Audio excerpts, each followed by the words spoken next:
I just flew in from New York Comic Con, and boy, are my feet tired. But welcome to Dear Oh Watchers, an no. Universal comic book podcast where we usually do a deep dive into the multiverse.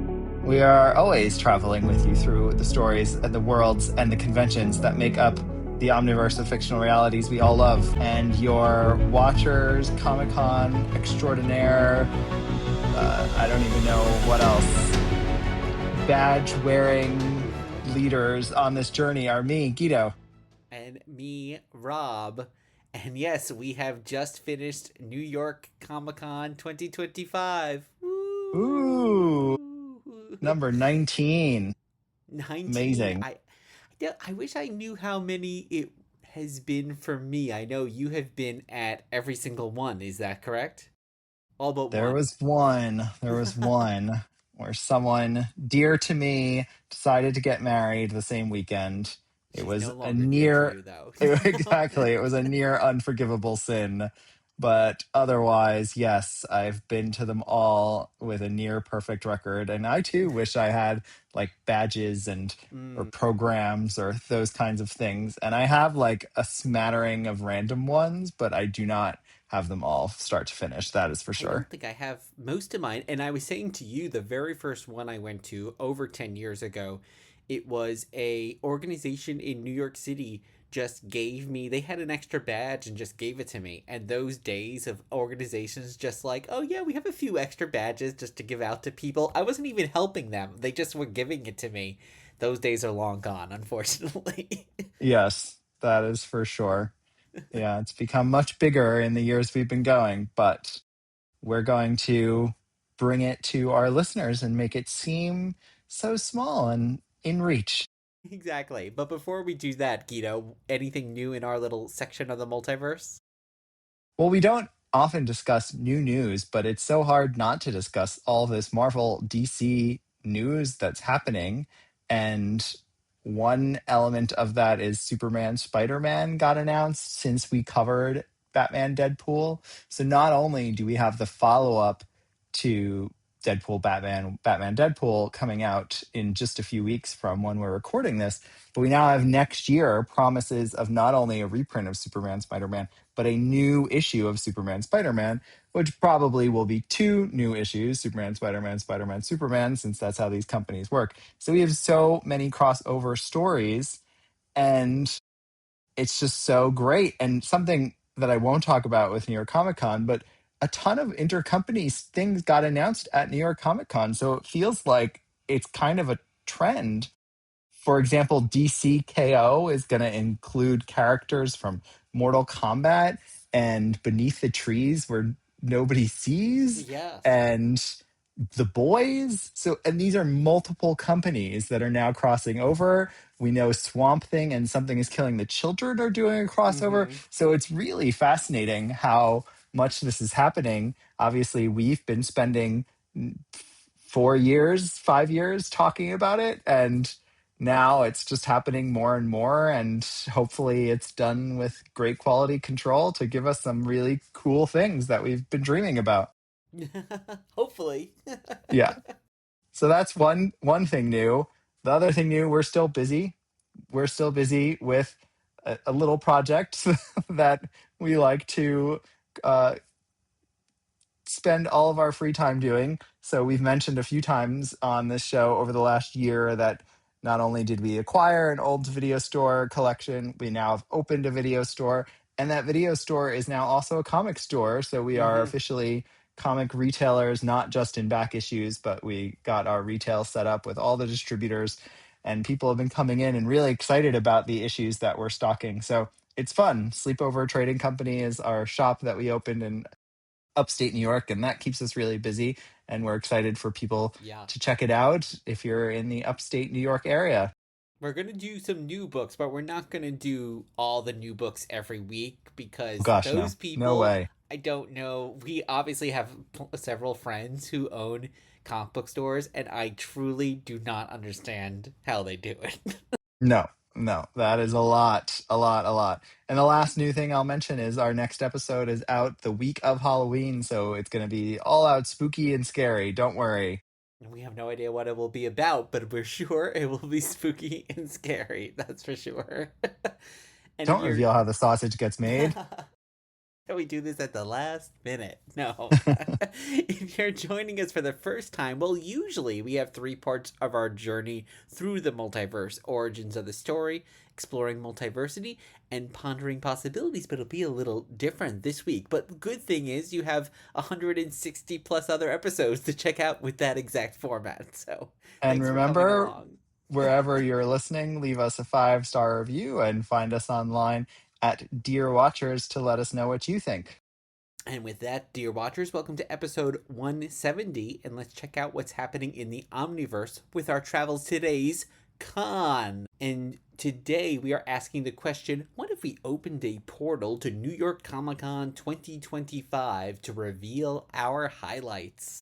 What if? Well, our regular listeners know we do this every year, and anyone who wants to time travel through New York Comic Cons can do so for a few years now. Back in 2022, we covered Comic Con on two bonus episodes: 2023 episode 117 and 2024 episode 145. Both of those were with Elliot, who we were at of Elliot Comic Art, who we were at 2025 with, but is not joining us for this recap. Boohoo.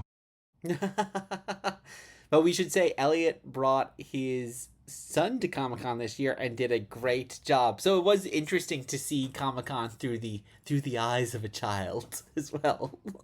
But we're going to kind of structure this, Guido, because we usually do our exploring the past, the present, and the future. So we're going to talk about some of the things that kind of spoke to us in those realms. Yeah, we'll put our three highlights in our three segments. So let's kick off our first segment, origins of the story. Who's going Well, first? I can go first because mine is a bit more abstract in this way. Ooh, But I okay. was thinking about tradition. And we were just saying at the start that you've been at 19 Comic Cons. I've been at over 10 plus. And I think it's really nice at this point, having been to so many and also have gotten some things out of the way. Like there's certain signatures that we've gotten that it's like, okay, we've done that. It's like when you go to a city for the first time, it's like you hit all the tourist attractions, then you can go and do like the deeper things under that. So I love having just established some of these traditions, some of the friends that frankly we only get to see once a year at New York Comic Con.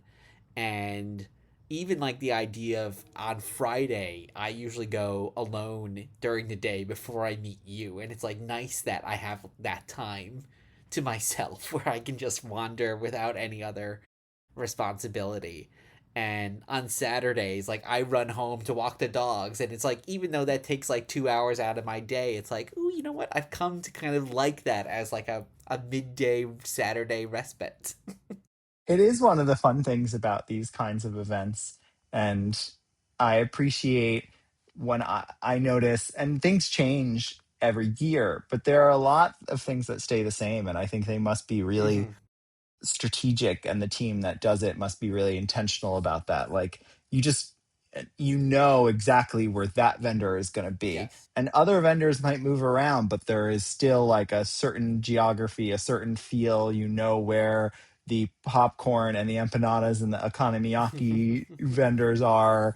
You know where this room is. You know which escalator is going to be crowded. Like all of that predictability is part of what makes it fun. It becomes a routine, not in a bad way, but Mm-hmm.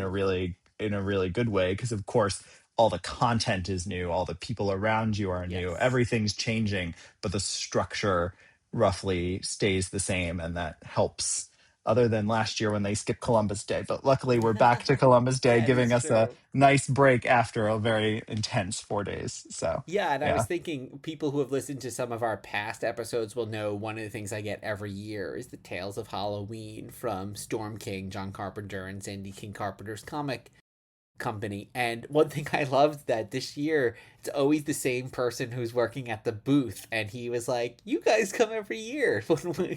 And it's like, oh, wow, this person who only will see me for a few minutes every year, but remembers who I am. And there's There one are multiple vendor. vendors that Yeah. we get to see, and it's it is fun, even though these aren't people we're Mm-hmm. having extensive, deep connections with, which is a large part of the three highlights I'll share.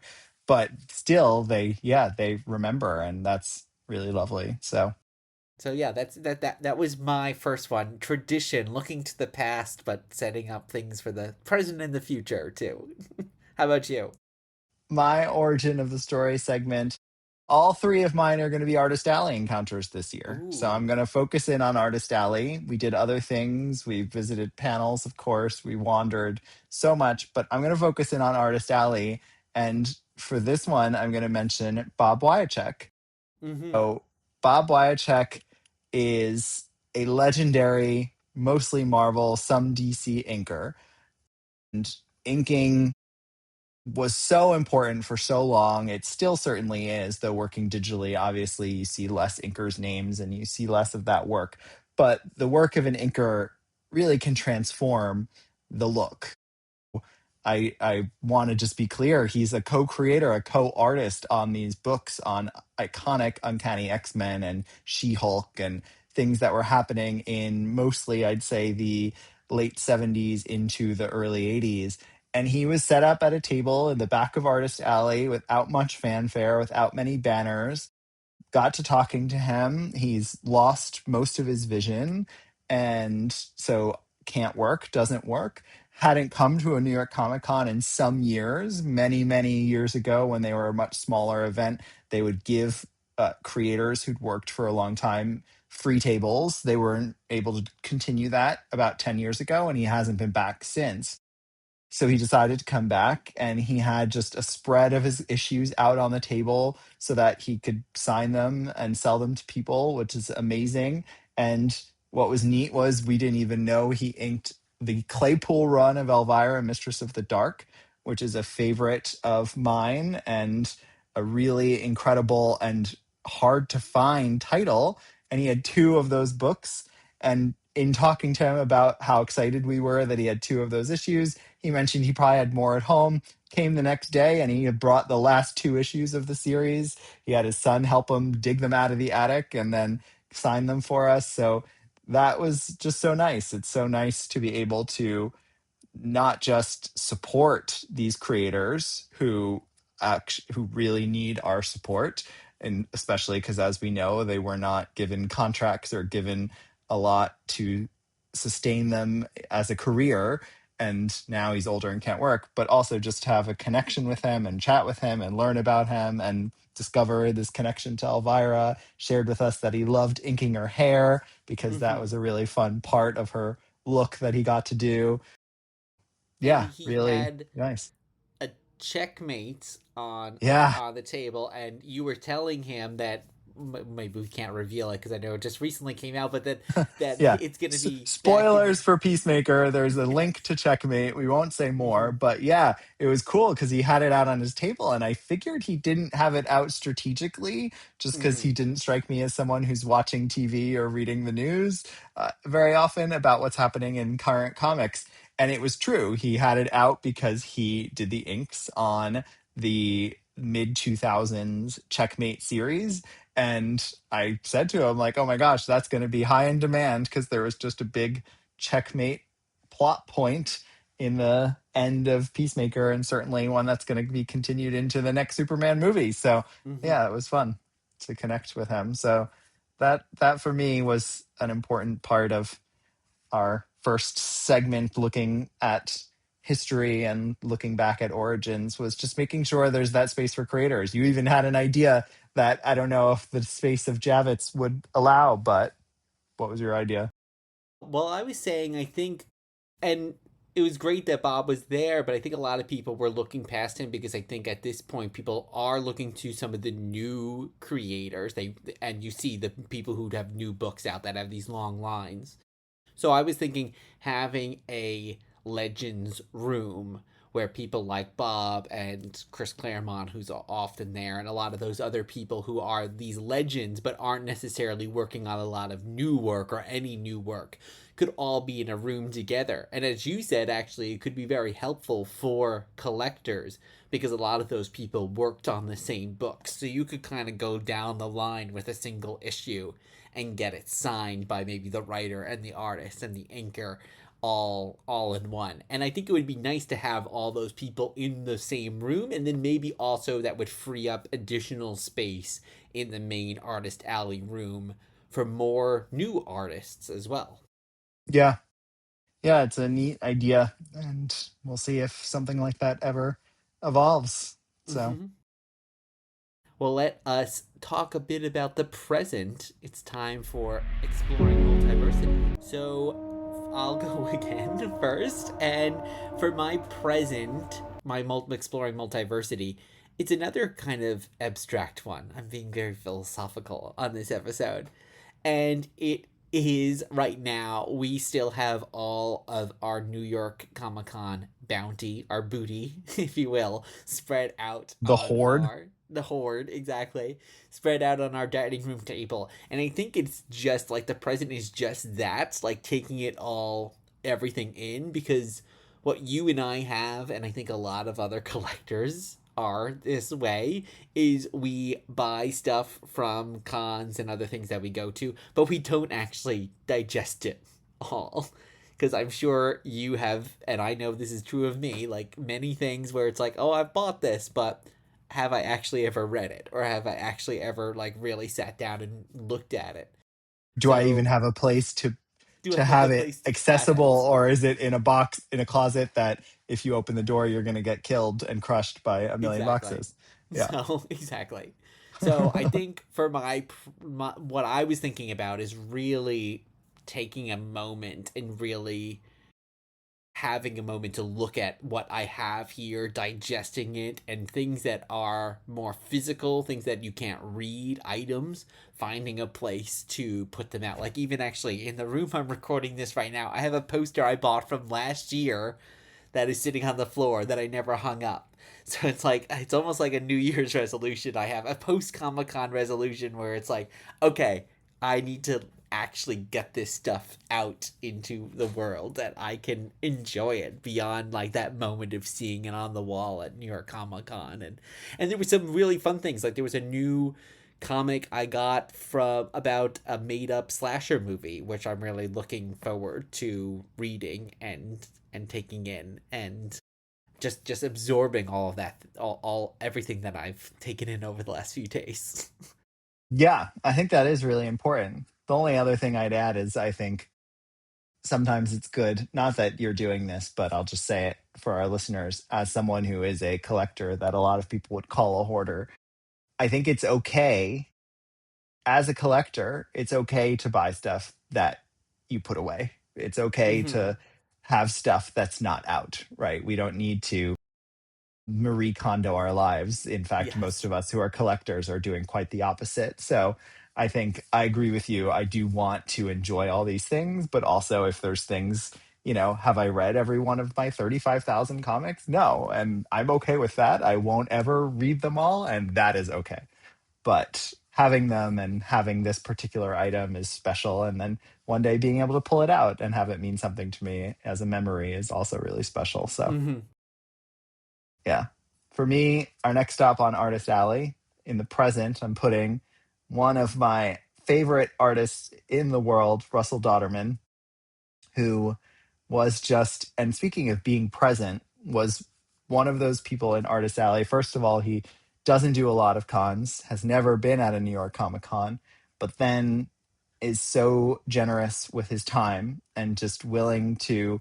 First of all, he's doing sketches of any character anyone wants if you have his art book, which of course many of us do, and that is incredibly generous. But then while he's doing that, talking to everyone, asking questions, engaging with people, talking about shared interests, talking about our shared love of Shira, talking Mm-hmm. about the Krakoa era of X-Men. I mean, just being able to have these conversations is really incredible for someone who is just, I mean, on fire and is one of the definitely hottest up and coming artists. I don't even think he's up and coming anymore. I mean, I Mm-hmm. think he sort of arrived and I think is a iconic artist already, but is perfectly willing to just be available in that moment and connect. And so got a great sketch to go with a few other sketches I have of his.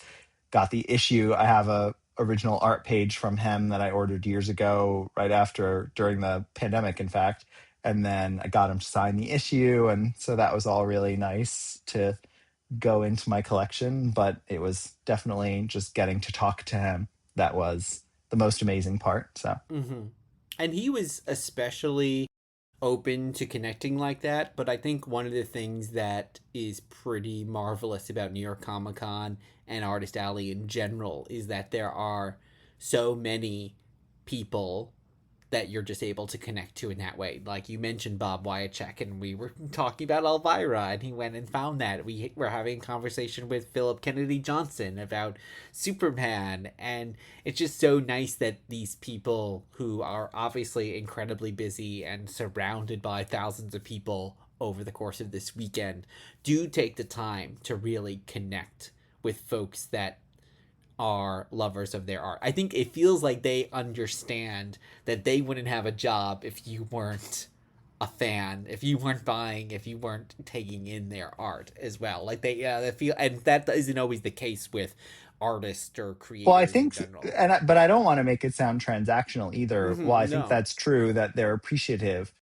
I think it's more, I think that for a lot of people, and those are two examples, Russell Dauterman and Philip Kennedy Johnson, I'm guessing, it, they love and appreciate the connection just as much as I do. Yes. So it's not like, oh, thank you for being a fan, like let me spend time talking to you. It's like, no, we're human beings, we have a lot of shared interests. Sure, you love a story I'm telling either visually or through writing, but like let's connect. Philip Kennedy Johnson and Elliot have gotten to know each other at many cons now over the years and talk about their kids, and we'll catch up about that. And so it's just, there is just a relating element here that I think is an important aspect of it. And it's nice too, because I think some people, we were talking about panelists who are extroverted versus introverted, and that Mm-hmm. you can sort of tell when there is someone who's more introverted. And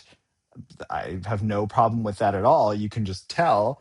And I think this space, I imagine my sense is, and I'm someone who I guess is like most of us, probably an ambivert. I can be introverted and can be extroverted, both. But you can sort of tell not everyone would be able to have a conversation of small talk at a party or something. Mm-hmm. But here, where we know that we have a shared interest, I think people are able to engage fully and have a connection. And I think that makes for a really great social experience for those of us who don't want to small talk and don't want to Yeah. like just chit chat and quote unquote shoot the shit. Like that doesn't interest a lot of people, myself included, and this sort of takes that away for in a good way. And seeing the broader fandom, like you mentioned, you start by talking to Russell about his art and the X-Men characters, but then you're talking about She-Ra, and it's like he's a fan of that as well. We were talking a bit about horror, so it just like expands because you just know, like you're saying, like you're all ultimately fans. You have that shared interest, whether, and you probably didn't know necessarily that he was a fan of She-Ra and Motu and things like that. No, I But mean, it makes because sense visually, and makes it's why I sense. find Yeah. his work so striking. But yeah, we certainly didn't know that he and his husband just watched all the Scream movies for the first Mm-hmm. time, and we got to talk about Scream, having just met Roger Jackson during our New York Comic Con experience. So yeah, all those connections are really incredible. Okay, well, let's wrap up by talking about some future possibilities. It's Pondering Possibilities. I know it doesn't fit into any of our categories, but I will just say yes, meeting Roger Jackson, the voice of Ghostface, was definitely also a highlight, and we got some really cool assigned mask from him, and he did the voice in front of us, and that was quite the moment. So I don't think either of us had it in one of our three, but I need to mention it. Yeah, I agree totally. All right, Well, my final pondering highlight. possibility. Yes, my final highlight, my pondering possibilities, looking into the future, and this was the Marvel television panel. So In full disclosure, we did not get to see some of the earlier the cartoon aspects of the panel, but we did No, get to we see the arrived late to it, but we did arrived a get to little see a late. good chunk. Yeah, we got to see the 3 live segments, which were Daredevil Born Again season 2, then Wonder Man, and then finally Vision Quest. And I think both you and I were extremely very excited after watching these trailers. And of course, it helps to have Ben Kingsley and Paul Bettany and all these great people, Yeah, Yaya and the energy Mati of the on the room. stage, the energy of the room. But I think regardless of that, just watching these trailers, it gave us some of that feel that I don't think we've had from Marvel, or especially Marvel television, in quite a while. I was definitely getting some of those same vibes and same and sense of anticipation that I had from watching WandaVision now many years ago. Did you have that Yeah, as well? yeah, they seem like some really creative and hopefully slightly more distinct projects. What's nice is they also run the gamut in terms of connection to the wider universe. It feels like something like Wonder Man is going to have a few connections, obviously, Ben Kingsley, but might be somewhat more standalone. And then something like Vision Quest is going to be required watching and is going to Mm-hmm. require that you've absorbed a lot of the past content related to these characters, Vision and Ultron and Wanda and Wiccan, and so all of that is really cool. I'm very very excited for quality content that makes you feel like you want to step into the universe, because that's Well, been I think missing for the some years. word you just said that resonated with me the most was distinct. And I think if you go back to watch WandaVision, it is a very distinct, singular vision. And actually, if you watch those original shows when they came out and you had the buddy action comedy of Falcon and Winter Soldier, and then kind of the buddy happy almost screwball comedy of Hawkeye, like they all had these very different distinct feels, and then they started to all feel a little bit more gray beige as they went on. And just watching these trailers, like there's no confusing the one what Wonder Man's tone is going to be with the Vision Quest tone. Like they seem very Or different with and very Daredevil Born different from Again. Yeah. Daredevil.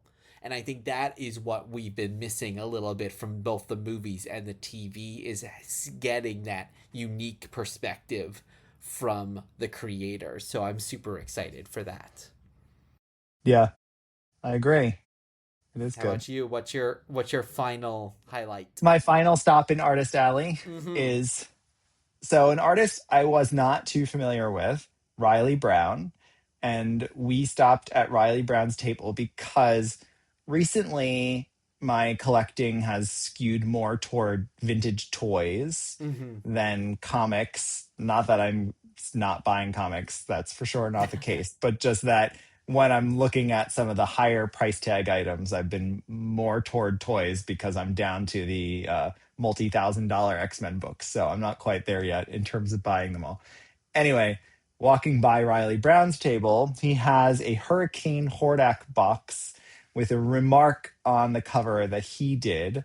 And it was so cool to talk to him. He is a Marvel artist, sometimes writer, who has worked on Cable and Deadpool, a few smaller titles, like an AVX spinoff, funny enough, a New Warriors, stuff like that. He's done some DC and Dark Horse. He, though, does the mini comics for the current line of Mattel's He-Man and She-Ra releases.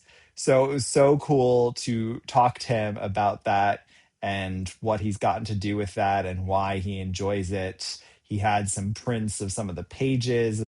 I haven't read all of his comics because sometimes I don't open the figures and I don't always Mm-hmm. buy two of them. So I now have to. But to own this in the package Hurricane Hordak with a comic by Riley Brown, in which he's drawn Hurricane Hordak in beautiful paint marker on the cover, it just looks so cool, and I'm glad to have it. He teased that he's done a number of mini comics for things coming out that he can't even tell us yet. So there's got to be some cool surprise projects on the horizon.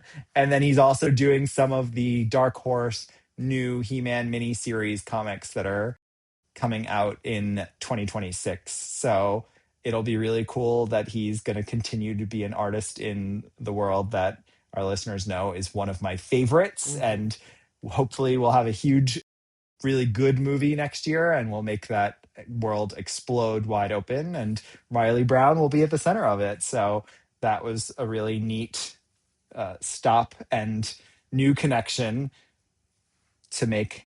So I was glad. Yeah, and going back to the fandom too, to hear how much of a fan he is, because sometimes in my back of my brain, it's like I'm always wondering, well, is it just a job for some of these folks? Like, is this like, are they actually passionate about these characters? And it's fine if they're not passionate about these characters. It is a job, but it does make you light up even more when you hear, oh my gosh, this person actually is a truly big fan of this character or this world as well. Yes. Yeah, we bonded over the Shira knockoff line Golden Girl because I had just bought some mint on card Golden Girl figures upstairs. I just bought a mint on card bow in the package, so I was showing him that, and it was just really fun to have that connection. So I think he's going to be a big part of my future, and I'm glad that I made that connection. And that was my final highlight. Hmm. So, oh my gosh, Yeah. wow. The the 4 days flew by, and yet what's nice is I never they always feel satisfying. I mean, Yes. our listeners know it is truly my happiest place. I truly cry when I walk in. I'm not kidding. I'm not exaggerating. I cry every time that I walk in on that first day. And then I always feel fulfilled. And so Hmm. that's a really nice part of it is Well, it yeah. It's a I think you whirlwind, were but it's feeling. fulfilling. Yeah, I think you felt this probably the same way as me this year, which is that it felt a bit more casual for me, because there's some years where you look at the panels, especially like the reserved panels, or and it's like, oh, I have to go to that, I have to go to that. There was a couple of years where we had photo ops and you have to be at a certain place at a certain time, and that just like your whole schedule then kind of has to revolve around that. And this year we didn't do any of those things. There were some great panels we went to on the Matrix, on X-Men, but if we had to skip them, we would have been okay. So it's kind of nice that some years you have a very strict schedule that you kind of want to go off of, and it almost feels like the con is catered to you. And then other years it's like, you know what, I'm just gonna kind of go with the flow this year. It's nice that you can have both of those worlds. Well, every year feels a little different, and that going back to your first highlight that you shared of tradition, I think that's part of what's fun about it is again, it feels a little different and feels the same every year, Mm-hmm. and that's why it's this extraordinary thing that next year is going to be celebrating 20 years. Yes. So actually, on that, before we wrap up, I know this con just ended, but is there something that you would be looking forward to next year at 2026 New York Comic Con? Well, I think the fact that it's 20 years has me wondering what does it look like for them to ramp it up, right? Like they've Mm-hmm. already Oh, teased, yeah. they've got big stuff in store for their 20th anniversary. Obviously, space for any convention is a constraint. Like they can't double the size of Artist Alley. There's not the space. They can't add 80 more panels. There's not the space. So I don't know what ramping it up could possibly look like, but I know I'm really excited to find out. So I do not have anything I'm looking forward to other than the fact that I look forward to it every year, that it is truly, people are going to think I'm nuts, but it is the 4 happiest days of my year every year. Like there's sorry to anyone else who thinks they're, including you, who thinks they make me really happy the rest of the year. You all do, but nothing compares to those 4 days. So yeah, what are you looking forward to in 2026 for the 20th anniversary?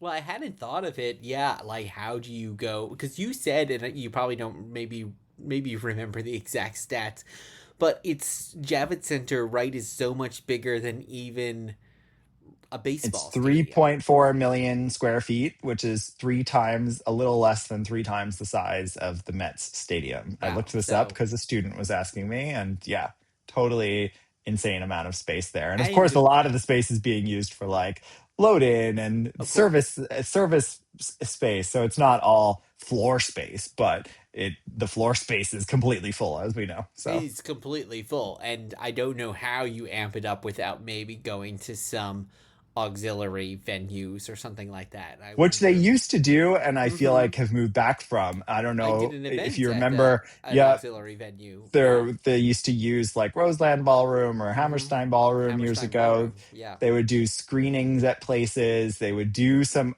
offsite events, and it feels like that's reduced a bit, which I'm glad because frankly, leaving and coming back in takes a long time and no one Mm-hmm. wants It to does. leave the con. And I'm sure that they experienced that, and maybe that's why they consolidated a bit more over the years.